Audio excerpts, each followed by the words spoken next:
Chris Hansen responds to Onision's restraining order. Hi, I'm Tommy C with a quick Onision update. This is Shot for the Point News, the best place to get all the updates in this never-ending Onision drama, and I expect it to go on for months, for that matter.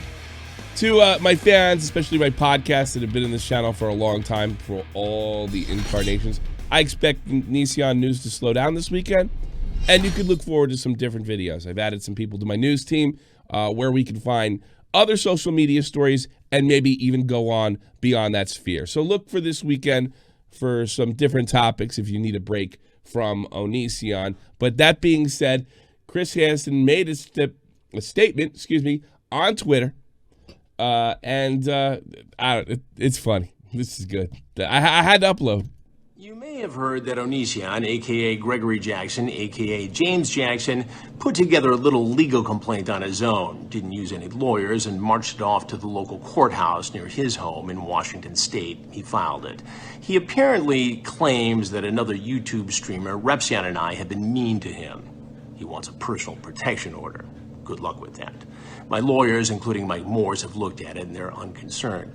I find it ironic, and you probably know this already if you watch my show on YouTube, Have a Seat with Chris Hansen, that I've interviewed a dozen young women who claim Onision has sexually harassed them, assaulted them in some cases, and even bullied them online and in person, stalked them.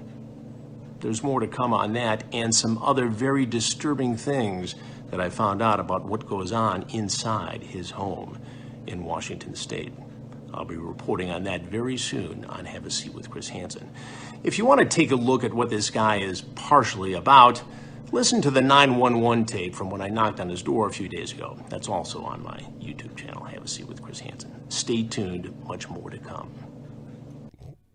I'm sorry, I don't know how to put it any other way. Not a to give.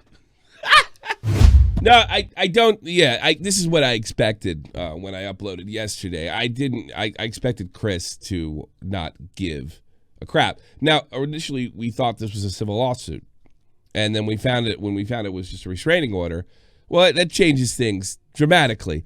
Now, Repsion, I don't think is out of the woods yet because Chris Hansen, with being a public figure, being known nationwide, having contact with the police, it's going to be very easy for him to go in there and say, Greg's a public figure, and we're doing a report on him, and we have all this evidence and all this testimony.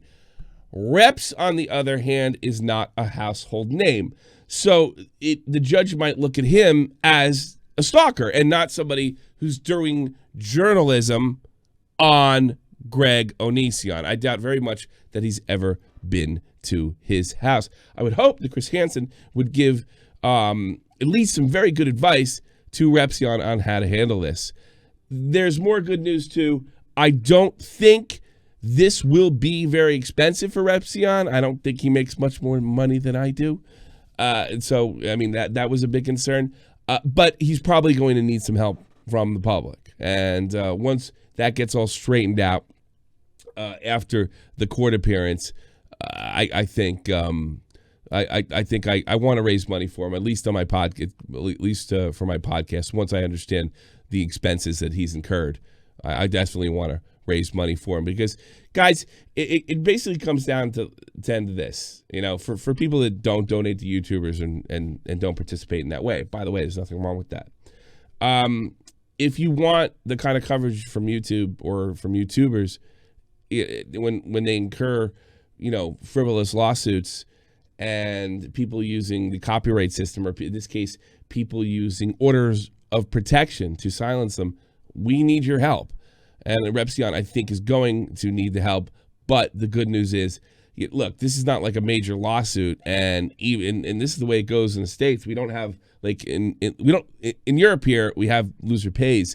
In the States, you can win and still lose. A case can be thrown out of court and you still lose because you incur a lot of damage via your own lawyer and having to pay them.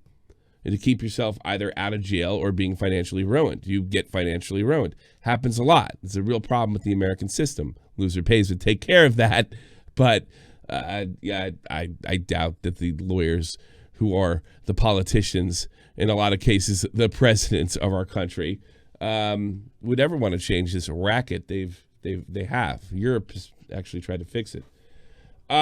So I don't think this is a big deal. This is not even really truly a lawsuit at all. It's not even a lawsuit. It's just an order of protection. It also states in that order, and I pointed it out yesterday, that you have to have more than one incident. Well, does making videos on somebody count as an incident? I don't think so. Certainly not a judge. But making videos on people and presenting them in a journalistic fashion, especially if they're public figures, it's not like nobody knows who Onision is. It's not like he's one of the most well-known names on the platform, be that as it may. He's dying.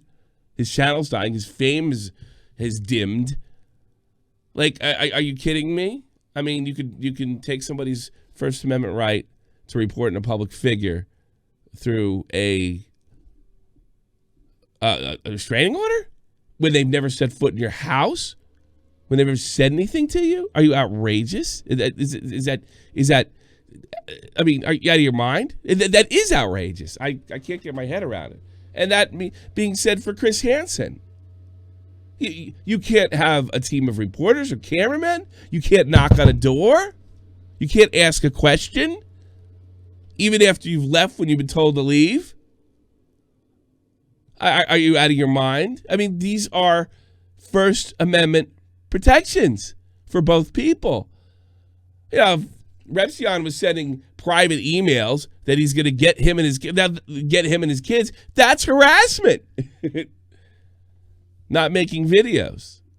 So I'm not sure. And, you know, look, every time I see an Onision video, he has a subject, usually a new subject and a critique. You know, this is not, you know, Joe Blow with 10 subs. I understand that does happen from time to time. You know, two little tiny YouTubers get in a fight and they think they're Keemstar. But this isn't it. This is a little higher level than that. Well, I wanted to share that with you. I also wanted to tell you that we're going to get some other stories in. I might be a little more experimental. We're going to see how it goes. We want to see these videos get in the algorithm. We also want you to enjoy them. So please start putting in the description box what you think I should cover on this channel. I want to serve. And if we both agree that it's a great story and I'm having fun with it, let's get it up there. Let's get it up there. 3 people that agree. You, me, and the algorithm. Take it easy.